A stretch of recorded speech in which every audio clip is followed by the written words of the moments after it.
Non, moi, je ne ferai pas une histoire, je ferai un constat. Je trouve que maintenant, j'aimerais un peu parler de ce bouquin, La théorie du tout. Parce que vous m'en parliez là. Hein. Alors, voilà, là-dedans, par exemple, on va détailler un peu, c'est intéressant. Hein. Donc, vous avez un dossier de recherche. Donc, ça commence, on ouvre, et qu'est-ce qu'on trouve? Ben, on trouve l'avis de l'expert. Hein. L'avis de l'expert. Vous voyez, c'est carrément ça. Hein. Et qu'est-ce qu'on a? On a la photo de la Chiézeret. Et nous cherchons une description unique de la nature. Bon, cet article est vide. Voilà un expert qui n'a jamais rien trouvé. Où se trouve le modèle de la Chiézeret? Où se trouve la théorie de la Chiézeret? Je ne sais pas, c'est un essayiste, ce type-là. C'est fou. Et je dirais que ce truc de la recherche, c'est un des N numéros depuis 25 ans qui sont sortis sur l'astrophysique, sur la cosmologie. Moi, je suis pas dedans. Pourtant, je sais pas, mais je peux toujours essayer. Là, j'ai écrit un article sur le nucléaire et sur ITER. Je vais l'envoyer à la recherche pour la science par acquis de conscience. Quoi. Ils ne répondront pas. Je suis inexistant. C'est comme la présentation de la structure spirale au colloque. Bon sang de bois. Ça me rappelle un truc très drôle. Vous avez vu Little Big Man avec Dustin Hoffman, non? Non, bah, dans Little Big Man, à un moment, Dustin Hoffman joue le rôle d'un Indien. C'est un blanc qui est devenu Indien. Et puis, il a son père spirituel, qui est un vieil Indien, comme ça. Et il y a l'attaque de Little Big Horn, où il y a les soldats bleus qui attaquent un village indien en tuant tout le monde. C'est épouvantable. Et lui, il prend son grand-père d'adoption, et il l'emmène, et ils arrivent à traverser ce village indien où il y a des massacres de tous les côtés, et il se passe la chose suivante, c'est que personne ne les remarque. Et en fait, le grand-père lui donne l'explication, ils sont devenus invisibles. C'est vrai que c'est possible qu'on devienne invisible. Et moi, je me rappelle un jour, je prenais un avion de retour de Moscou à Paris, et l'avion est tombé en panne. J'étais avec le journaliste Patrice Andersen, qui est un type assez haut en couleur aussi. À l'époque, il a travaillé pour Actuel, donc c'était blouson de cuir et Santiago, quoi, avec la banane. Quoi. Et l'avion a un problème mécanique, donc on se pose en Allemagne. Je ne sais plus dans quelle ville, à Munich, un truc comme ça. Et à ce moment-là, la compagnie aérienne nous loge dans un hôtel. Et moi, j'étais parti en Russie avec une surface de Boy sur le bras, là, cette espèce de surface mathématique bizarroïde qu'on trouve dans ma bande dessinée de Topologico. Et on arrive à l'hôtel, et là, il y avait devant l'hôtel un portier avec une casquette, et le type me dit « Ah, vous savez une surface de Boy ?» En fait, c'était un étudiant de maths qui faisait le portier pour ces... Non, mais c'était un hasard incroyable. Et puis... quand on s'est retrouvé à l'hôtel avec Van der Sel, personne ne nous remarquait et il m'a dit on est devenu invisible. C'est vrai que, en fait, quand on est trop improbable, on n'est pas perçu. C'est un problème quantique. Vous voyez. Moi, je suis dans un trou du principe de l'incertitude. Alors, vous avez l'article de la Chiézeret. Bon, absolument aucun intérêt. Je sais pas, moi. La conjecture holographique de Van Hoff, quelle géométrie, la théorie des cordes, le pré-Big Bang. Voilà, il y a une phrase je l'ai mise dans mon site de Thibaut Damour. Il est extrêmement intéressant de conjecturer que l'instant zéro puisse ne pas être le commencement. Enfin, bon, c'est des mots, des phrases. Vous voyez, par exemple, quand on pense à cette histoire d'instant zéro, une petite parenthèse là, ça veut dire quoi? Alors, il y a une chose, c'est que ça veut dire que l'univers a une histoire. Bon, déjà ça, on peut l'admettre, quoi. Le temps s'écoule, on lance temps. Hein, bon. Et puis après, on a des fossiles, on a l'expansion de l'univers. Donc à ce moment-là, en remontant ça dans le passé, on peut imaginer qu'il y avait un certain temps. Mais après, il y a un truc, c'est que quand on reconstitue conceptuellement l'état de l'univers, vous savez qu'un gaz, plus on le comprime, plus il chauffe. Hein. Et la chaleur, c'est la vitesse d'agitation des particules. Donc ici, on est dans une pièce où les molécules d'air sont à 400 mètres secondes. Bon, maintenant, si je le comprime, ça va monter à 2000 mètres secondes, etc. Et quand on prend l'univers, lorsqu'on le comprime, ben, les galaxies vont disparaître, les étoiles aussi. Dans toute cette histoire, on va remonter à rebours. Puis on va avoir des atomes, etc. Puis en continuant, ben, on va se retrouver avec ce que Weinberg, qui a un prix Nobel de physique, qui est un type qui a fait des travaux très intéressants, parlait de la soupe primitive, quoi. Et lui, lorsqu'il a écrit un livre excellent qui s'appelait Les 3 premières minutes de l'univers, qui vraiment a popularisé cet univers primitif, il commence au premier centième de seconde, en disant, à partir d'un centième de seconde, je veux bien commencer à penser, mais avant, c'est n'importe quoi. Donc, j'arrête ma spéculation avant. Alors que maintenant, vous avez des types qui se demandent ce qui se passe quand l'univers avait 10 moins 43 secondes, ou même avant, quoi.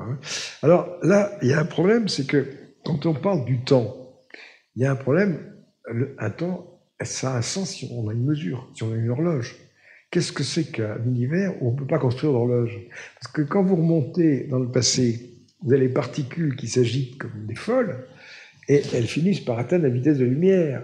Et à ce moment-là, vous savez que dans ce cas-là, le temps gèle dans les chronomètres. Le temps ne s'écoule plus.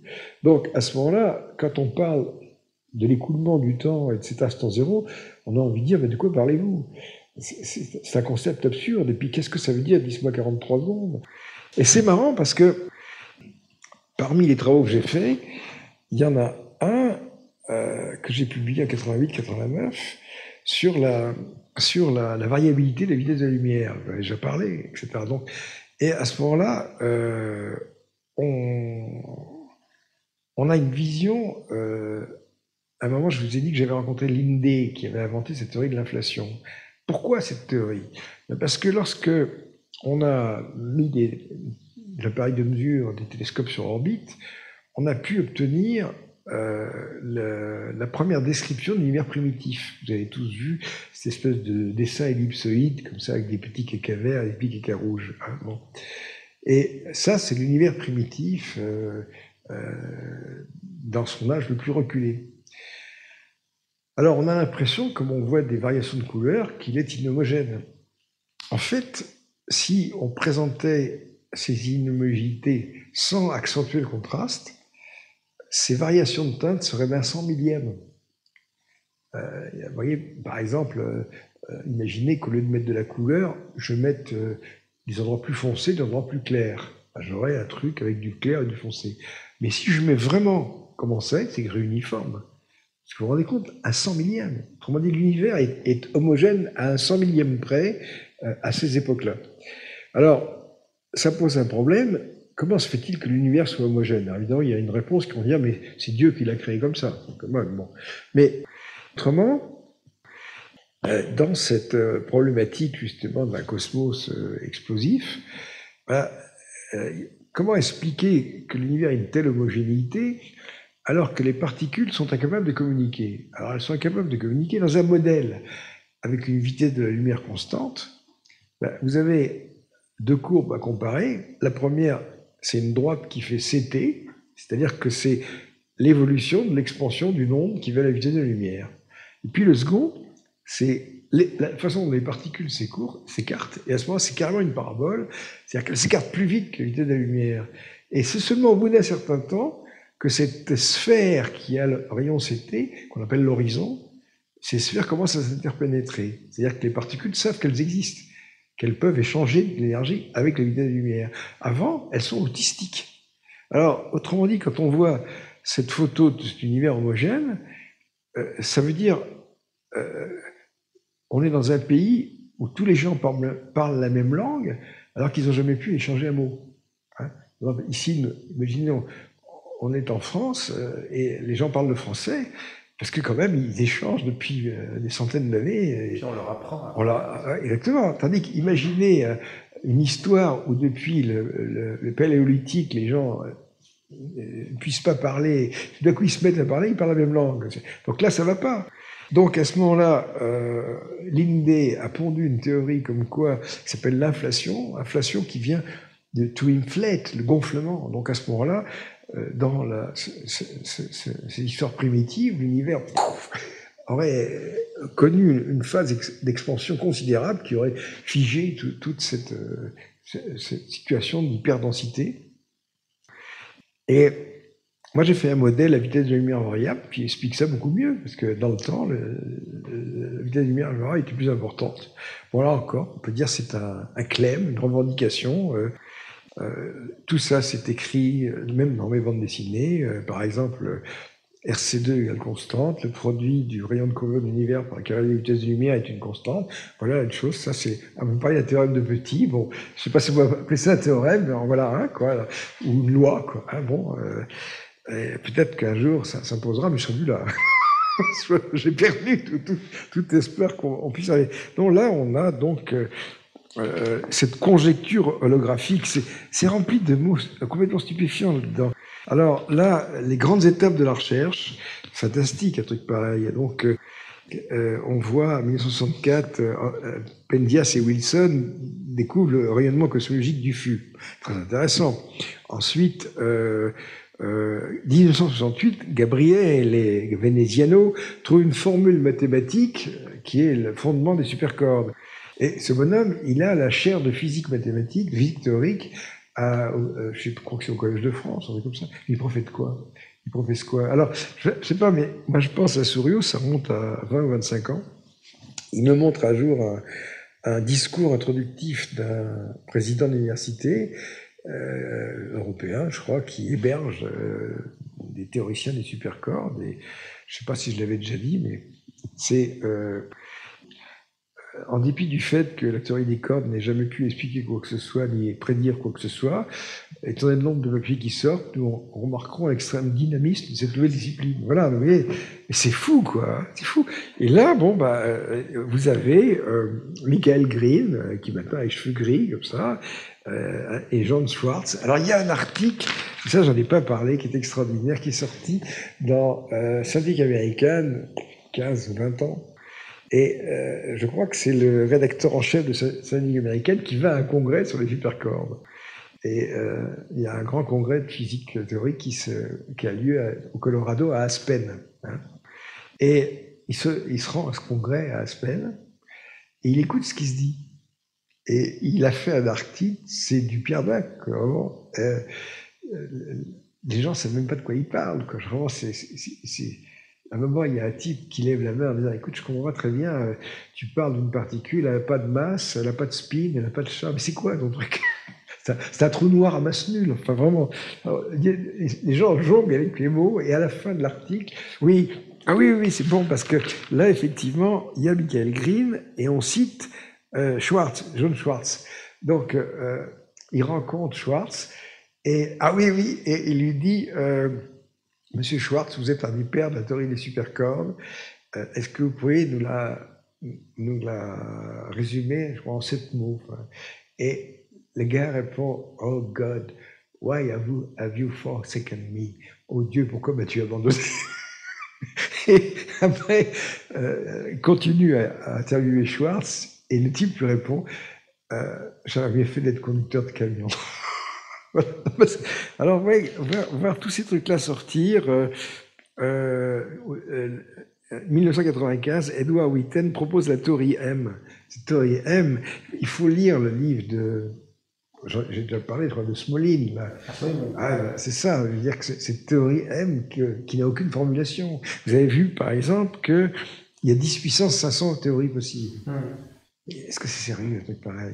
Mais c'est extraordinaire, rien n'arrête ces zigotos-là, quoi. Hein. Alors, par exemple, voilà, un nouveau chapitre, Dieu avait-il le choix en créant l'univers? Merveille, hein. Voilà, je repense à la phrase d'un copain, à l'heure où la métaphysique est en crise, il est rassurant de voir que la philosophie de bistrot se porte bien, quoi. C'est de la philosophie de bistrot. Ouais, je vois ce type-là, je l'avais amené un jour à un congrès de physique théorique, comme ça, à Marseille. Et c'est un prof de philo. Et il va à ce colloque, il entend les gens parler, et il a quand même une impression d'ensemble. Quand on est sorti, il m'a dit « Je connais maintenant les bas-fonds de la pensée. » C'est joli comme expression. Alors voilà, bah ici, on a Brandon Carter avec son principe anthropique. Ici, nouveau chapitre, la nature s'organise comme des poupées russes, avec un beau dessin, parce que maintenant, la science est devenue une question d'image de synthèse. C'est qui fera une belle image avec son ordinateur, quoi. C'est tout, hein. C'est ça qu'il faut. Alors, qu'est-ce qu'on sort d'un article comme ça? Rien, que dalle. Bon, hein. Voilà. Ensuite, on continue. On sort des poupées russes. Alors là, on a un brave mec avec l'histoire du boson de Higgs. Alors, c'est vrai qu'on a construit le LHC et les gens sont partis à la recherche du boson de Higgs. Et si on ne trouve pas, quelle horreur, là, c'est la physique qui se casse la gueule, quoi. Et vous savez que le LHC, pour le moment, il ne trouve pas son boson, quoi, hein. Alors, pourquoi il faut unifier les forces? Les théories fondamentales de la physique, la réponse des théoriciens. Alors là, théorie Cordes, 4 raisons d'un succès. Mais quel succès? Ça n'explique rien, ça ne propose rien, que dalle. C'est quand même incroyable un truc pareil, hein. 10 puissance 500 théories possibles. Voilà. Ensuite, l'univers comme un hologramme. Encore une idée, quoi. C'est vraiment, c'est médiatique, un truc pareil. Alors voilà, tiens, l'hypothèse des mondes parallèles. Alors moi, j'ai l'air malin avec mes 2 univers, et Sakharov aussi, vous rigolez, 2 univers, mais vous êtes très en dessous de la norme. Il y a une infinité d'univers possibles. Il y a 10 puissance 500 univers. C'est les multi-univers? Ah oui, les baby-univers, les multi-univers. Mais vous savez, là-dedans, ce qui est fabuleux, c'est que il y a des gens qui sont auteurs de théorèmes essentiels. Hawking, par exemple, a écrit « Black holes have no hair ». Les trous noirs n'ont pas de cheveux. C'est-à-dire que ces travaux démontrent que les trous noirs sont lisses, ils n'ont pas d'homogénéité. En fait, on n'a jamais pu en approcher un seul, quoi. Il a même démontré qu'il s'évaporait en 10 puissance 50 ans. Hein, je sais pas, mais vraiment, ça me rappelle les spéculations que les gens lançaient avant la conquête, avant qu'on mette le pied sur la Lune. Et il y avait tous les projets de la NASA pour mettre des astronautes sur la Lune. Et on se demandait de quoi c'était fait. Alors, il y a des gens qui se demandaient si c'était dur, si c'était mou, tout ça. Il y avait un type qui avait titré « And if it was cheese » et si c'était du fromage. Et là, vraiment, qu'est-ce qui se passera dans 10 50 ans? Alors, les univers parallèles. Alors voilà, par exemple, ça y est, là j'ai trouvé la belle image qui vous montre, on va pouvoir la voir, vous voyez l'univers primitif avec ces petits grumeaux jaunes et ces petits grumeaux verts. En fait, si on donne à cette image sa véritable dimension, c'est uniforme complètement. Ça, c'est Françoise Combe, d'ailleurs, astronome au Centre de Paris. Hein. Bon, alors, voilà, la matière noire est révélée. Formidable. Hein, oui, voilà. Par les lentilles gravitationnelles. Bon, elle a de la chance d'y croire, hein, franchement. Alors, il y a un truc, c'est par exemple, il y a plein de choses qui déconnent. Par exemple, quand on a envoyé les sondes pionnières, elles ont subi un ralentissement mystérieux, quoi. Hein, c'est très faible, mais c'est mesuré avec une grande précision. Et là, on n'a pas trouvé l'explication. Sauf qu'il y a un Israélien qui a proposé la théorie MOND, Modified Newton Theory, et ça consiste à modifier la loi de Newton, mais de manière empirique. Et ça, c'est vraiment... Quand on fait ça, c'est qu'on est à bout du rouleau, quoi. Parce que, quand même, toutes ces choses comme la théorie de Newton, ça s'articule avec la relativité générale de façon assez intelligente. Donc, proposer une modification de Newton comme ça en rajoutant un terme supplémentaire, c'est vraiment au niveau de l'épicier du coin, quoi, c'est tout. Hein. Et alors là, vous avez ce bonhomme qui écrit « Une bonne théorie doit être féconde ». Alors, on lui demande si ça a été fécond, je comprends.